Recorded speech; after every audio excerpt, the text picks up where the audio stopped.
The show starts in 1 minute. Please remember to replace the speaker on the post when you leave the theater.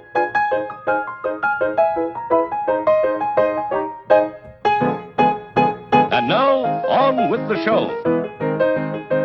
Hello and welcome to episode 84 of Saturday Matinee Theatre. It's brought to you by your friends of the LONGBOX CRUSADE. We are back in jolly old England. We are in our recording studio set up deep inside Sherwood Forest. I'm your host, Jared Alwick, the yard sale artist, and joining me, as always, is the Little John to my Robin Hood. It is Pat Sampson, a.k.a. DJ Cristados. How you doing today, Cristados? Yeah, Jared, I'm doing all right. What? What? You know, I got that. I'm feeling tingly fresh today. Oh. Tingly fresh because you know what? We're kind of expanding. Me and Dave, we're kind of expanding our emporium throughout all the places that we go and recover. So I just wanted to say that this episode is going to be sponsored and brought to you by Pat and Dave's Farrow Root Cream Oil Hair Tonic. That's Pat and Dave's Farrow Root Cream Oil and Hair Tonic. That's why it gives you that tingly feeling, that tingly fresh feeling on your head. Is it the hair tonic that's giving you that tingly feeling, really? Well, you know, let's not talk about that. But just, you know, it's nice. No heroin. No heroin. It's just nice to be, we're expanding. We're doing pretty good. So keep on the lookout for more stuff from us. You were doing stuff in Mexico. We were. It was come down on them tacos. Yep. Okay, yeah. It was come down on them tacos. Listen to the last Zorro episode I wasn't on. I heard you open a new business. Yep. Well, good for you, Pat. Always with the entrepreneurial spirit.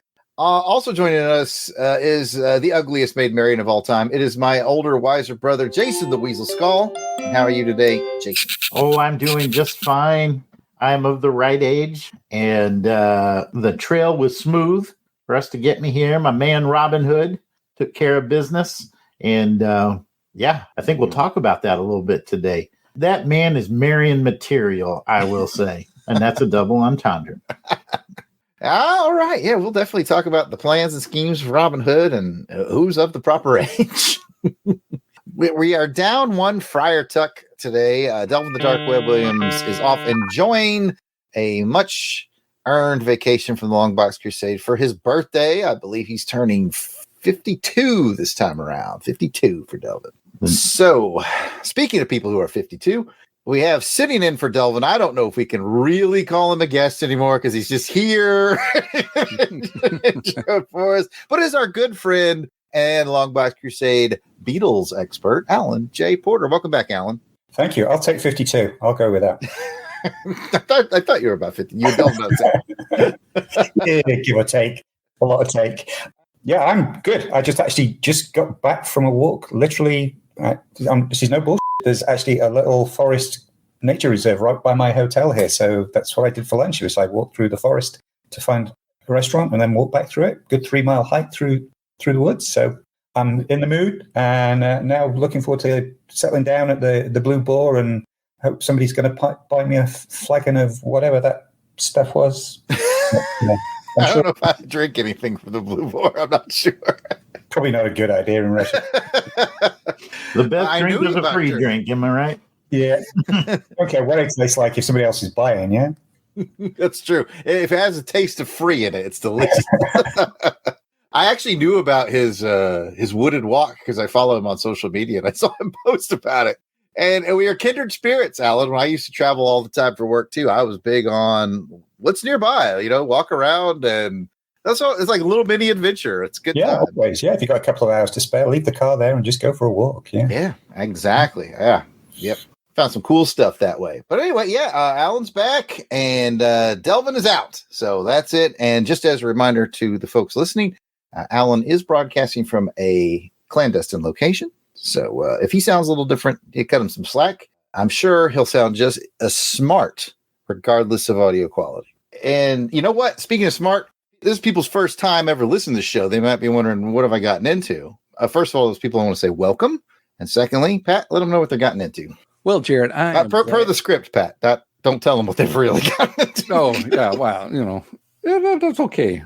Well, Jared, I am glad you asked. Saturday Matinee Theatre is a retro review, sometimes index show brought to you by the LONGBOX CRUSADE. where we'll be taking you back to the past with some potentially overlooked retro awesomeness in the realm of television, movie serials, or films. Basically, if it's vintage and it's kind of forgotten, we're going to dig it up. On this episode, we will continue our indexing of all 39 episodes of the 1955 television series, The Adventures of Robin Hood. 1955's Robin Hood was produced by Sapphire Films, run by Hannah Weinstein and Sidney Cole. It starred Richard Green as Robin Hood and Alan Wheatley as the Sheriff of Nottingham. So take refuge in the forest, take off your quiver of arrows, get cozy around the fire, and let that gorgeous music of the merry men whisk you away into the past. But don't forget, you can't go courting if you dress like that and don't use the hair cream oil.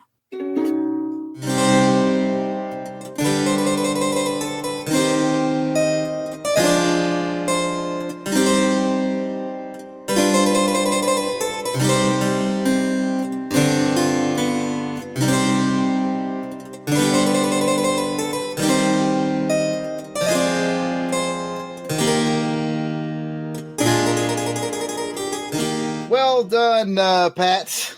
Now, before we hand it over to, I guess, Jason for this for the episode's info, let's take a look, or in this case, a listen to a commercial that would have been playing the time this episode was released back in 1955. This will help us get the right time frame of mind, if you will, transport us back to the 50s.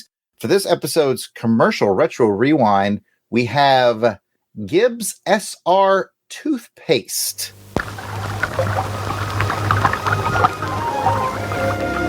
It's tingling fresh. It's fresh as ice. It's Gibbs SR toothpaste, the tingling fresh toothpaste that does your gums good too. The tingle you get when you brush with SR is much more than a nice taste. It's a tingle of health.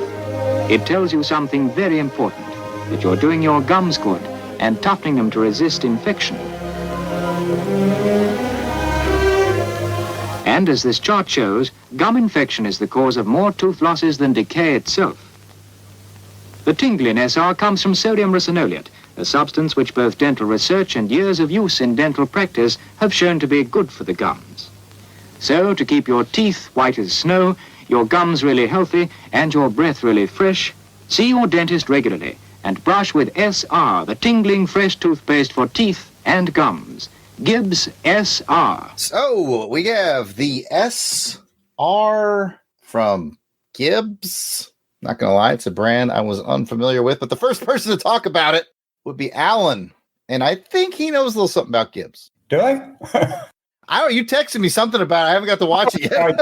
Yeah, it's not toothpaste. Yeah, I looked it up. This was actually the first ad for SR toothpaste. And one of the things that caught my attention when I was listening to it was this sounded awfully familiar to the ad that I used to watch growing up. And I remembered an ad with like the toothpaste in the ice and stuff like that. And I thought, okay, that's it. So I went and looked up the one, and I found one from 1976, which is the one I sent to you, Jared, which basically is like a mini James Bond movie with guys in hang gliders and on skis and pretty girl in the snow and stuff. It's got doesn't actually relate to this one at all, other than it's SR toothpaste. But then I found one from 1980, which is pretty much the same as this one. It's the toothpaste in the ice, and it's the same thing. They're still selling the tingling feeling, even so. Seems to be like for as long as that toothpaste existed. I don't know if it still is, but I certainly remember it growing up. It was pretty much that same. Even though this is the first one, they kept that throughout the sort of at least 30 years of advertising, which I thought was quite interesting. But I tell you, going back to this one, what I always love in commercials is here's a pseudoscience graph, so it must be true. Yeah. Like cardboard cutout. Yeah. It's like those pop-up books. Well, nothing, you wouldn't get it past your science teacher, but it just cracks me up every time that you see that. Even today, guy in a white coat does something, here's a graph, so this must be scientifically proven. That just cracked me up. So. Klaus Kirgesheimer, G section. Yeah. I thought it was a fun commercial that sort of got the point over. I'm not sure about the acid or whatever it is they were dropping at the end there, but It gives you a tingling feeling. that's probably where the tingling came from. I just found it interesting. As soon as it started, he's like, I remember this commercial, a much more modern version of this commercial. And they obviously kept the same basic brand messaging all the way through. So just as a marketing guy, I just found that interesting. I'm going to go out on a limb here and say that this is a British product. I guess it is, yeah. I've never heard of it. So I was like, did the guys in the commercial sound particularly British? I don't know. Yeah, I think he did. Maybe a little bit. Yeah. Huh. Yeah. You sounded like you knew what he was talking about. Just like Alan. So, We can bullshit about anything. It's just the accent. I believed him. sure, put some sodium pentothal on my toothpaste. So whatever. Anyways, Jason. All right. Sodium pentothal, you start telling the truth about everything. Toothpaste. It's toothpaste is tingling. It's truth-based with sodium. Fresh. Toothpaste. Jason, you got the mic.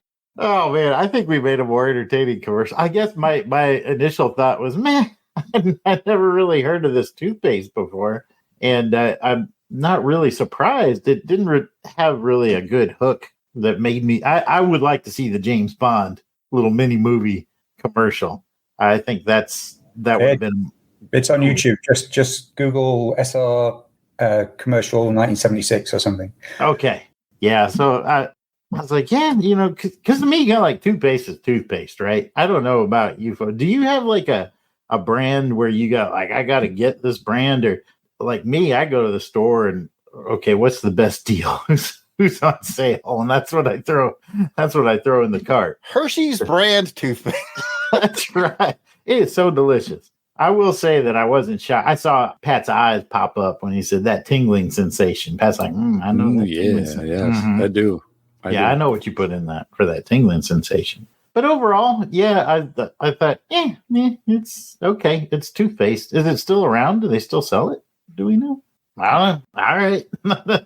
That's all I got. Pat, what do you got? I liked this commercial. I liked the toothbrush and the toothpaste frozen in that Cuba ice. I thought that was pretty cool gimmick there going on, where it's like kind of coming out on the brush, and I thought that was really cool to do. I like that. But did you guys notice how big that toothbrush was? That girl was putting in it. It was like huge. It was like, and then she puts it in.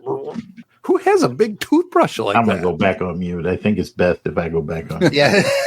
I also am going to mute. Okay. Well, I just found it interesting and funny to just see that. But whatever. It was good. I liked the tingliness and the freshness. And it's good to see some of the extra stuff that Alan brought about it. So I always like the fun facts that Alan brings. Absolutely. You know what? Alan's fun facts are tingly fresh. All right, back to the show. Okay, now that we're all sparkling, clean, and tingly, and we're in our 50s mindset, here's Jason with this episode's info. Thank you, Jared. This one was episode 8, and it was titled Queen Eleanor. Its original air date was November 27th, 1955. It was directed by Dan Burt and written by Ring Lardner Jr. Guest stars included Archie Duncan as Little John, Alexander Gage as Friar Tuck, Bernadette O'Farrell as Maid Marian, Jill Esmond as Queen Eleanor, and Gerald Cross as Bruno. As a reminder, all 39 episodes are available on YouTube. We highly encourage you to watch this episode before proceeding with this podcast because, well, not only is it just more fun that way, but Jared is about to give a synopsis about this episode, and then we're going to discuss it. So there are probably some spoilers heading your way. So again, if you haven't watched this episode, we recommend you pause here, go check it out on YouTube, and then come back to join our discussion. And at only 26 minutes per episode, it's not a big time demand. For those of you who are watching along with us, we'd love to hear your insights. And don't forget to comment about the show on Twitter using hashtag I'm following Robin Hood. Alan. Hashtag I'm following Robin Hood. Jared. Hashtag I'm following Robin Hood. There it is. Pat, go ahead. Hashtag I'm following Robin Hood. And hashtag I'm following Robin Hood. And with that, let's turn it over to Jared for this episode's summary. Smooth.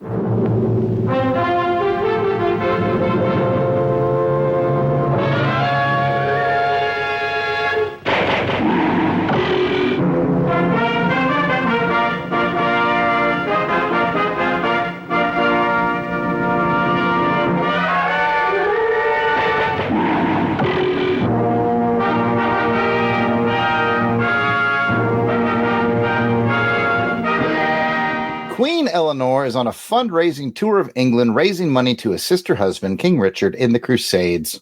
The Sheriff of Nottingham makes a generous donation, but only because he plans to steal all the funds collected, and better still, he plans to make it look like the outlaws of Sherwood Forest are the culprits. So, the sheriff's men disguise themselves as outlaws. It's a pretty good plan until their hunger and greed get the best of them, and they accost a baker on the trail. Now, the baker knows a fraud when he sees it, and he reports his findings to Friar Tuck. And now Robin knows there are some frauds afoot in his forest. And why not use bureaucracy against itself? Via the friar, the royal foresters are tipped off about the outlaws, air quotes, in the forest. So they want to make the collar and get the reward for capturing said outlaws, air quotes. I wonder if it'll all work out. Tune in, find out.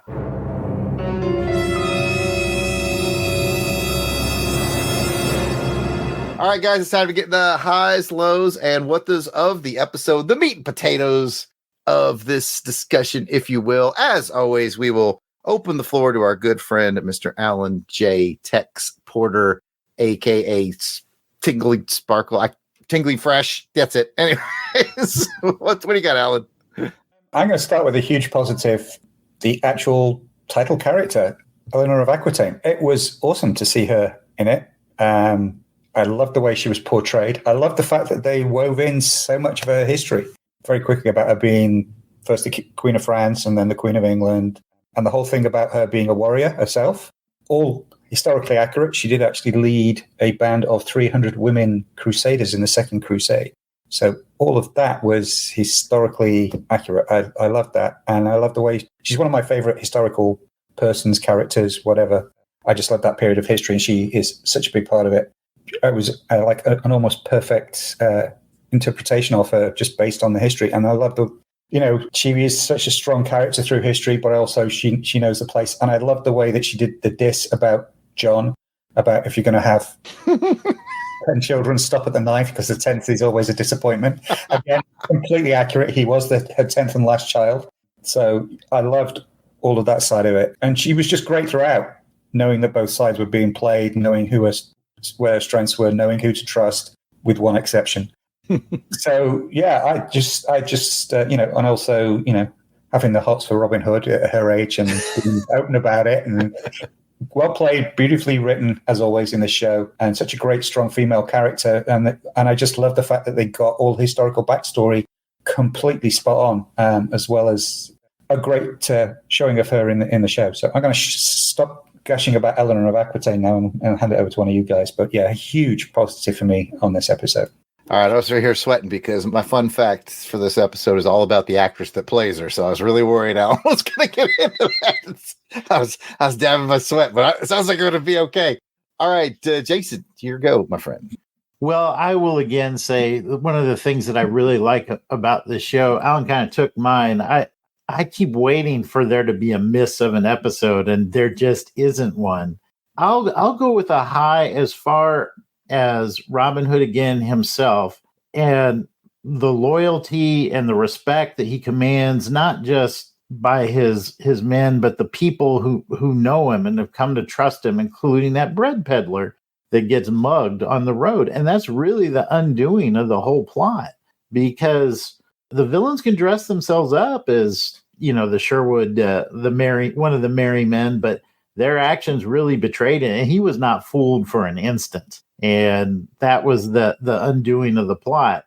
And that's just really a credit to Robin Hood and his consistent behavior, his code of ethics and everything. And we're seeing that play out in the show. And I really enjoyed that element. These were just tossing loaves of bread on the ground, man. Come on.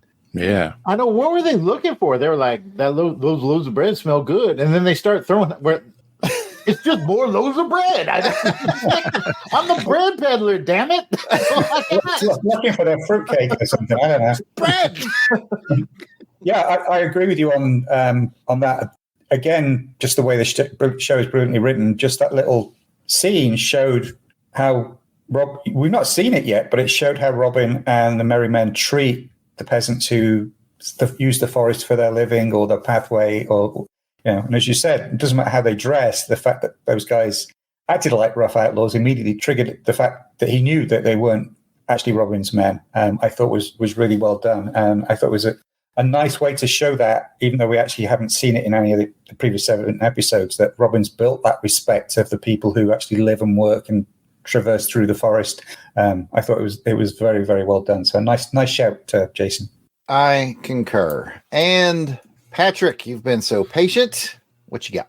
Well, I do want to agree with what Jason was saying on the respect that Robin Hood gets from everybody.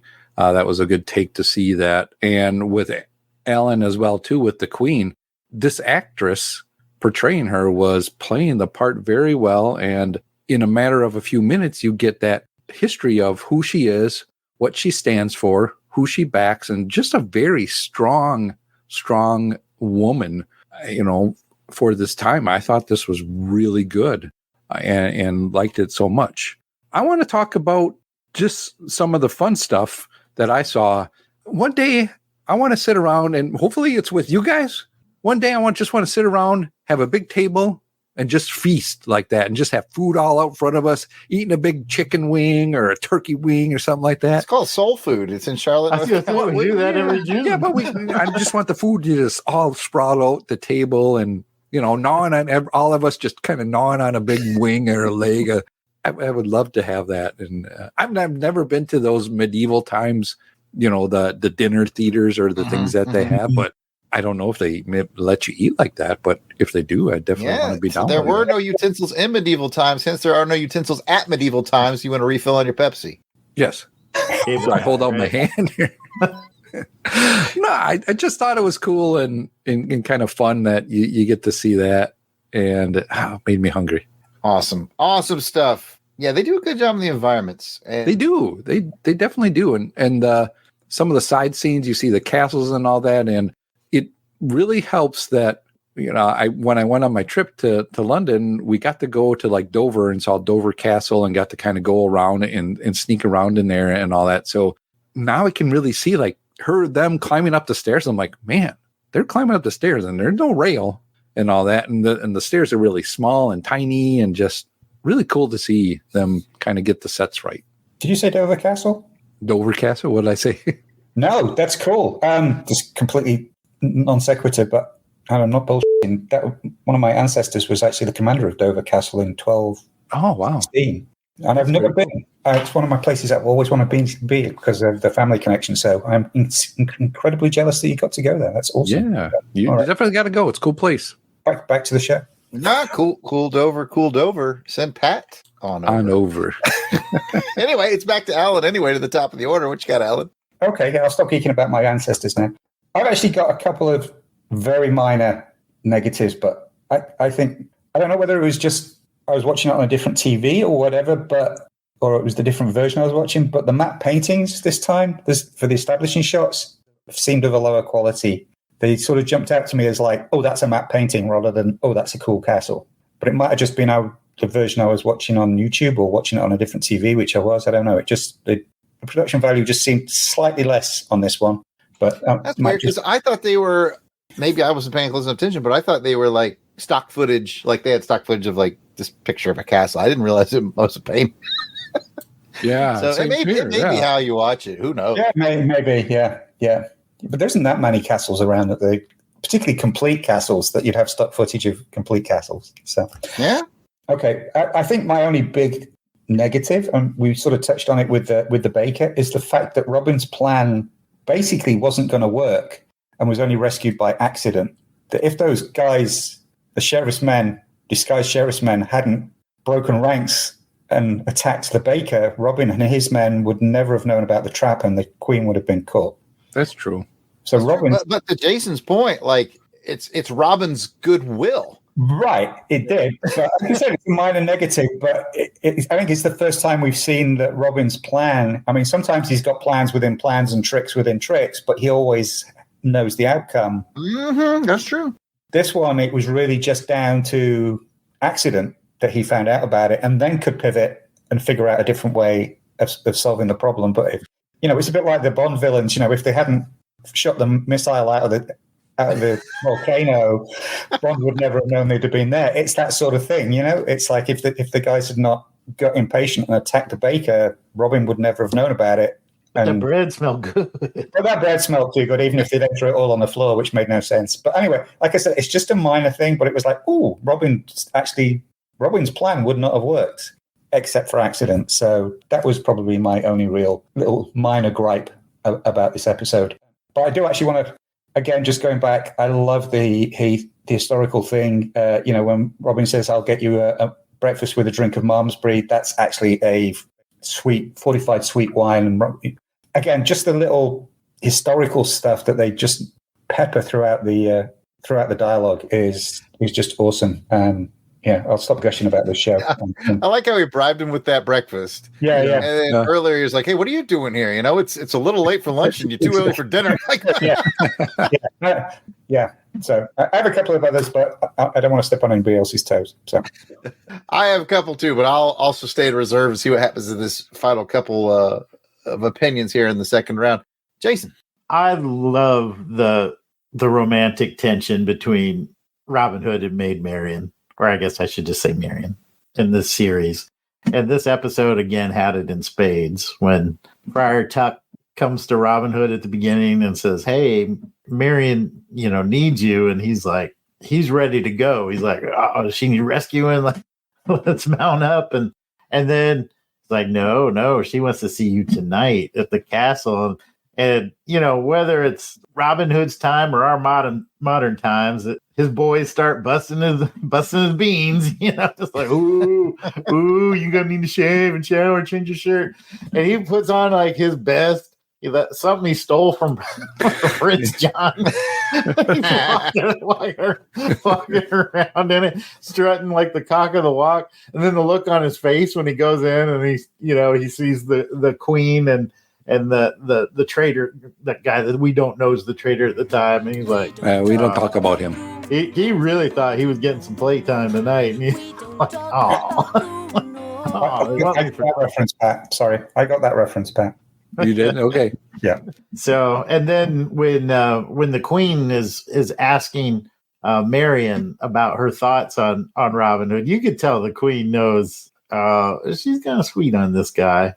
Oh, what's that line that he uses when he says, "There's never a time when you're not carrying something valuable." Mm-hmm, mm-hmm. Oh, yeah. She's like, "Oh, this is a sly one." He's just like sweet talker or something like that. Oh, yeah, you can tell he was a sweet talker. So it's just fun to watch the two of them, and we've seen how they've come along in the course of the story. How she's come to trust Robin Hood to the point where she's like, yeah, if it were me, I'd go through the forest because this Robin Hood's a good egg, right? So at any rate, I just really like seeing this relationship develop, and this was just another good episode where we get to see it blossom just a little bit more. I like when Robin Hood goes in there after he gets all fancied up, and she's like, "Oh, you look nice." He's like, "Well, speed was the thing. I figured just get here with what I had on." Yeah, that's right. Nobody spent a couple hours on that. Just threw on this old thing. Yeah, this is what I was wearing. I love Friar Tuck too when he says to Friar Tuck, "Am I looking good?" And Friar Tuck says, "Yeah, for a guy who lives in a forest," or something like that. In other words, yeah. Yeah, the playful banter is great. Like I said, we've talked several times about how the show has blacklisted Hollywood writers, so they're very high quality writers, and you get to see this great banter, great little jokes, great nuanced moments. And then to Alan's point before, we get to learn a lot about Queen Eleanor, but not through like a ton of exposition, just sort of in passing, picking up information. It's all very good.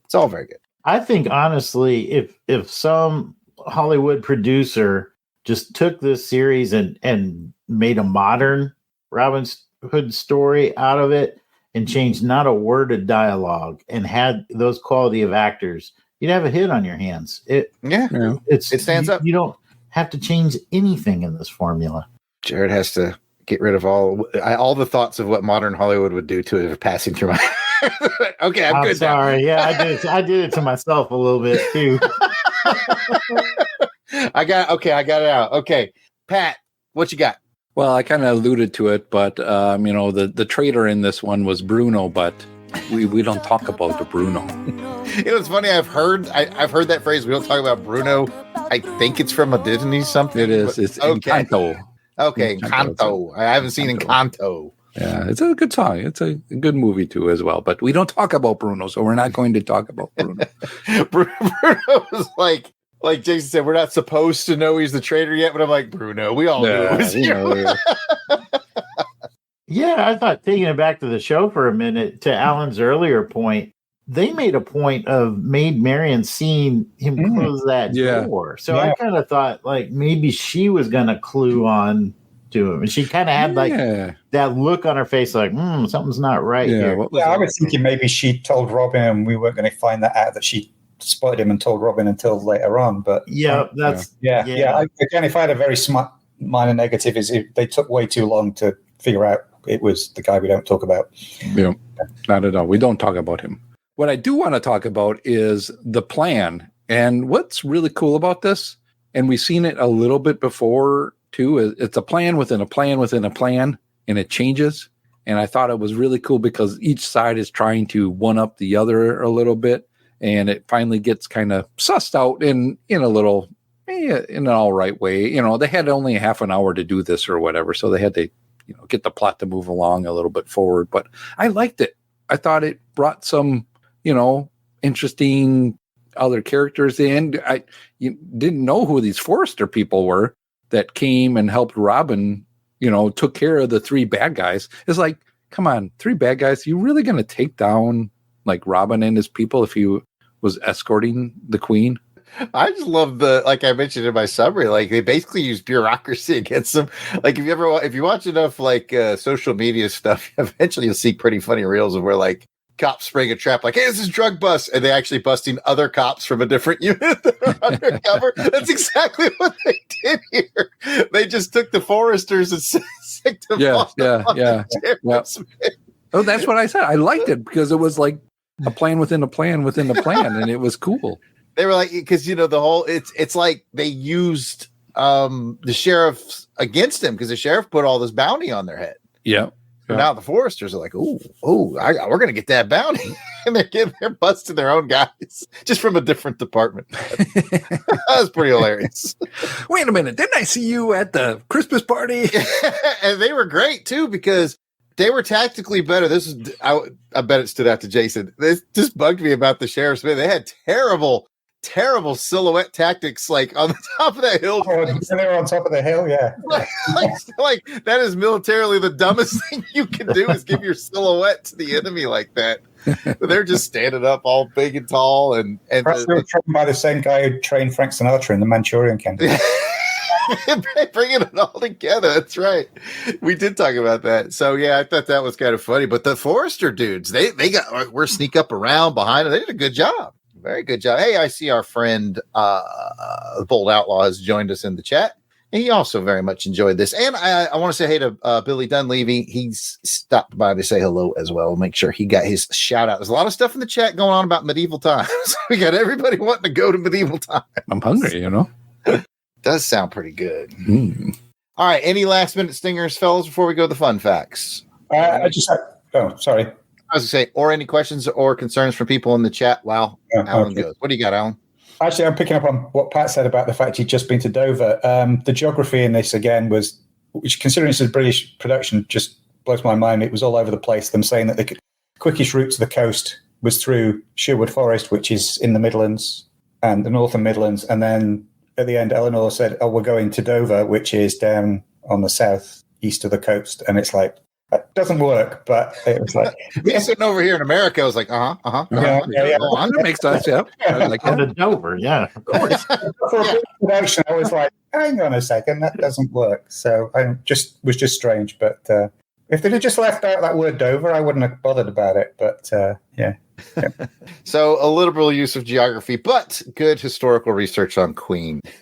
All right. With that, I will now get into the fun facts. And as promised, I want to talk a little bit about Jill Esmond, who played Queen Eleanor. She was born Jill Esmond Moore in 1908. She's born in London. She started her acting career at the age of 14 and met with good success on the stage. By 1928, the age of 20, she was in a British stage production of Bird in the Hand with a little-known actor named Laurence Olivier, where he proposed marriage to her multiple times, and she refused each one. Bird in the Hand was very successful and was picked up for an American Broadway release, and Jill made the cut, but guess who didn't? Laurence Olivier did not get picked up for the American Broadway release, which is pretty funny when you think about it. But Olivier went to New York anyway and took work on another production just so he could continue to pursue Esmond. His tenacity paid off, and the two were married in 1930. The marriage was unfortunately tumultuous and only lasted 10 years. The couple had one son together, but ultimately Olivier left Jill Esmond for Vivian Leigh. Jill also was successful in film, not just stage, but in film as well. She starred in over 20 films and TV shows, including an early Alfred Hitchcock film called Skin Game. So that is your history on Jill Esmond and Laurence Olivier, who didn't make the cut, by the way. They were like, so. You need to get a little more seasoned. Come back to us in about 5 years. It's time to rate the show, so get your arrows out. All right, guys, as you know, 5 arrows means you loved it, and 4, it was very good, and 3, it was good, and 2, it was just okay, and 1, we didn't like it. We don't need 2s or 1s when we talk about Robin Hood, I don't think, but let's find out what everybody thought about it. And for funsies, we'll start with Jason. I'm going to go with a 4. I thought it was very, very good. I'm starting to figure out how I want to grade these now, and this had a lot of elements from ones that I gave 5 that I really loved. I think this one, to me, I stopped it from getting a 5 just as a little bit. I could have used a little more Robin Hood. I would have liked them to play it off of that Marion seeing the door close thing and having her play a little more active role and busting up the plot. So very minor things that sets it at a 4 for me. All right, got a 4 from Jason. Pat. I am going to match Jason at a 4. I liked it and found it very interesting. Continue to love the character development in this series. It's just so fun to watch. Alan.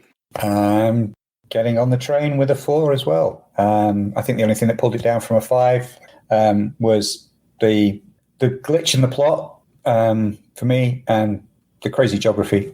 But other than that, I think it was pretty damn good. And like I say, really strong. Really loved the introduction of Eleanor. I hope we get to see her again at some point in one of the... I don't know if we do or not. I can't remember. But yeah, it was a very, very cool episode. So I'm glad you invited me on to check this one out as well. Well, we're always glad to have you here. And you know what? I'll open the door and get on the floor, and everybody will give it a 4. So boom, boom, locka, boom. The only thing I'll add is Little John desperately needs to work on his low crawling skills because they're not good. That was fun. Well, Robin Hood's were tight. I think the actor must have served in the military because his was spot on. His was spot on. It's hip swiggle, man. Hip swiggle. Yeah, planting those elbows. Yeah, he was moving. Oh, awesome stuff. Let's get into the Sherwood Forest mailbag.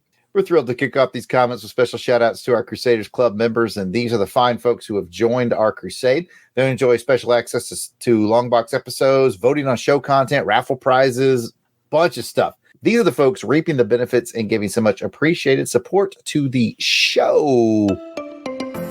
Alan Wright in the chat. Woo. And Helica Wolf. Ow. Auburn Elvis. Bill Beer. Braxton Underwood. Clinton Robeson. Captain Entropy.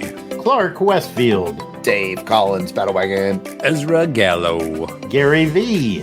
Gene Hendricks. Gerald Green. Heinz K. Jason King. Jason Lady. Jeff Polier. Jim Jarman. I hope you like Jim Jarman too. Nice. Jim Meal. Joe Thomas. John Watson. Josh Strickland.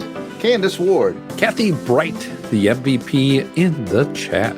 Matt and Lissy Paso, also in the chat. Mark Ross, Maxwell Traver, Miranda W. P.D. Devons, Paul Hicks, Rick from Jeff and Rick Present. Rob Morgan, Samantha Meany, Sean Urbanski. Spidey 67, Spreadsheet, Steve Cronin. Tim Price. Tony Pennington. And Toronto Cop. As always, if we missed anyone on the list, we apologize. Keep in mind we record these episodes well in advance of release, so if you're a recent edition, we'll be adding you soon. But no worries, you can let us know we missed you by sending an email to contact@longboxcrusade.com. We'll straighten it out. And if you're asking yourself, hey, how do I get in on this?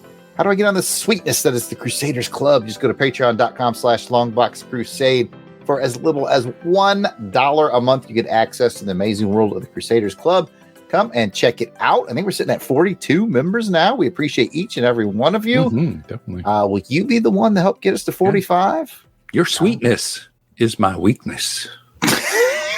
So This is what you get. That's just a taste of what you get behind that Crusaders Club paywall. How are you not signing up right now? I don't know with that.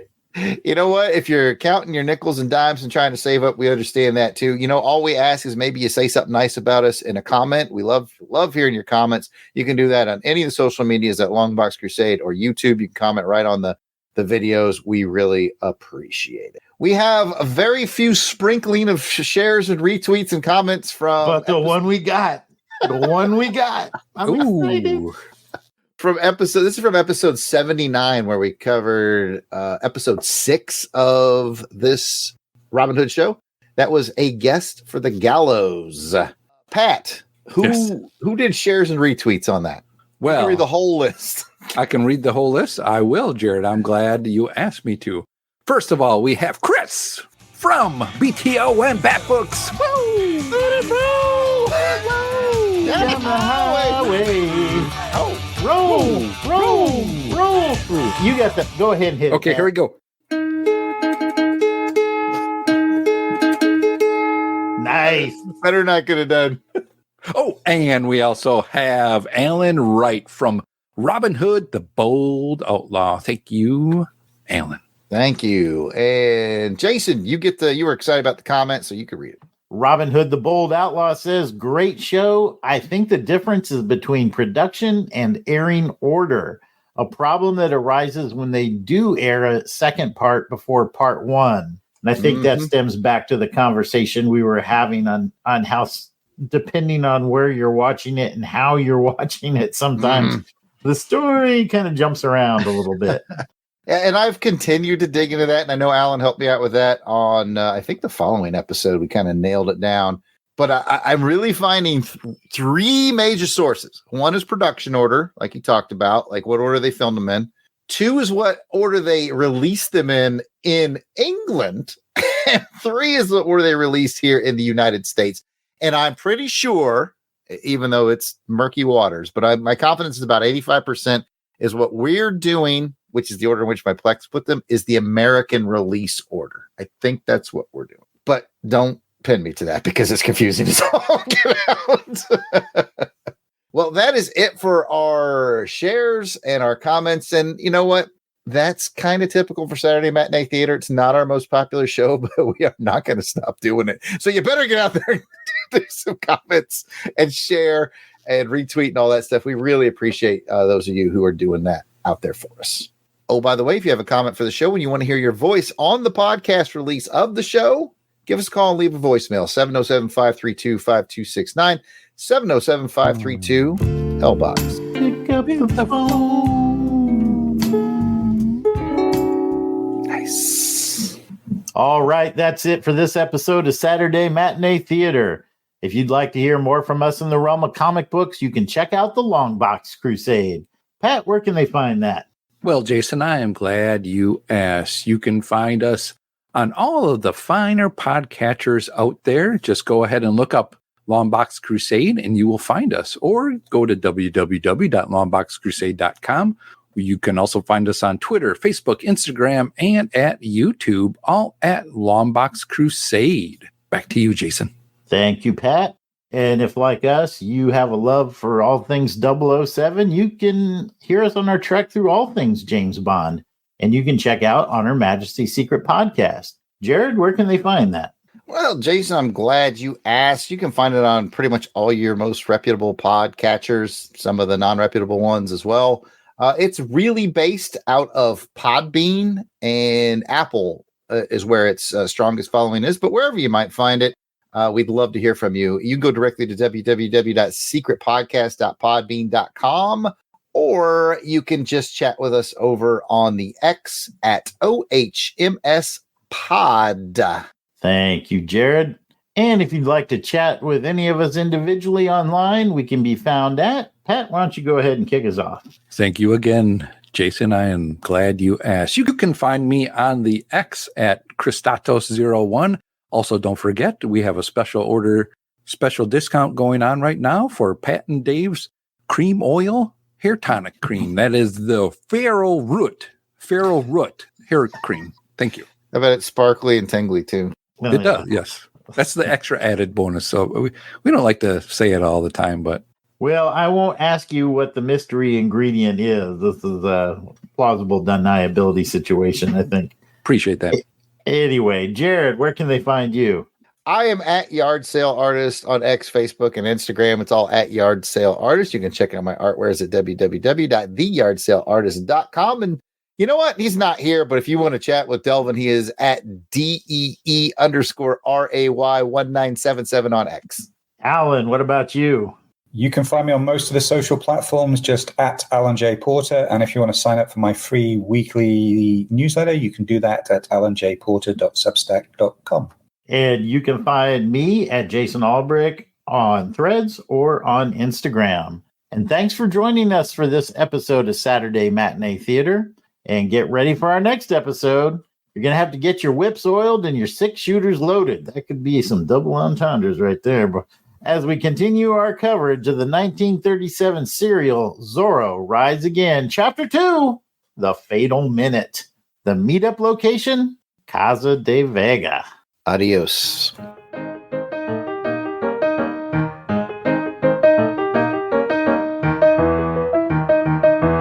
Please remember to replace the speaker on the post when you leave the theater.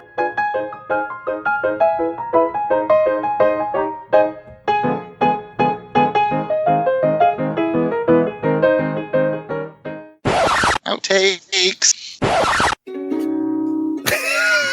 Gregarious. Did I not say it? It is gregarious. You get close, Oh. I guess. You want me to redo it? Freshness is forever. SR Tingle. Tune in, find out. Is there loot? I don't know if there's loot for that. Yeah, hold on. Okay.